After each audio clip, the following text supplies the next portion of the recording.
Have you noticed resistance from people? Have you noticed that people are like, I'm just too busy. Oh, I can't. I'm just, I just don't, I feel like I've got a little bit of anxiety. Like, have you felt the resistance from people? Because I have, and I think that this is my perception anyway. The reason why there is so much resistance or I'm too busy, I don't want to commit attitude is because of what's going on in the world.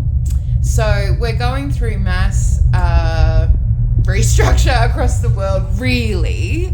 Like, I think from America to Europe to Australia.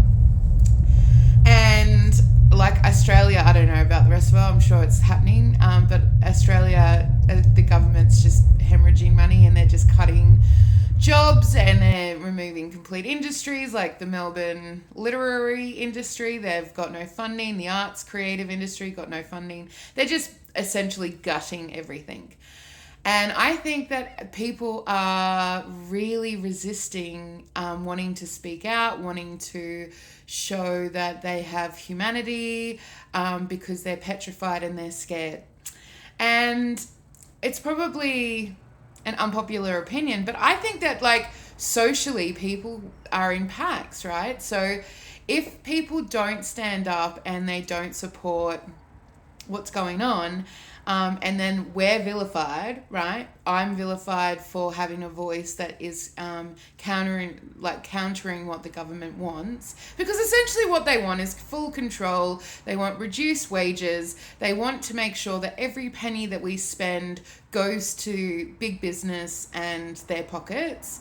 And they want to ensure that we live in poverty, essentially. And if they could, and this is what I think is going on in America, if they could, then I think they'd prefer it if we lived under a slave society again, where they don't even have to pay us wages and they can just give us scraps for surviving. And I think we're kind of heading towards that if people don't come together and change. So I think that the counter to this is culture. And the world in our words, and this is why I think this is so important, right? Because even with my poets, well, not my poets, but the poets that are contributing to this book, there's huge amounts of resistance. And I think it's because they understand the power of this book. This book is just not poetry. This book represents the collective. This book shows that we can unify. This book shows that the publishing industry can be done differently. This book shows that you can publish poetry and it can be supported, right? That amazing voices that have impact, that actually cause a reader to feel and think, which is what culture is, right? It is the environment that a human being lives in, and poetry and writing is a part of that, right? And the power of this book is it's like a beacon going, we aren't separated. We aren't individuals. We aren't, mulling around, because that's what they want. They want division. This book is the polar opposite of showing that. This book shows that we can unify, that we can come together through words and we can celebrate unity and we can celebrate diversity and we can celebrate voices.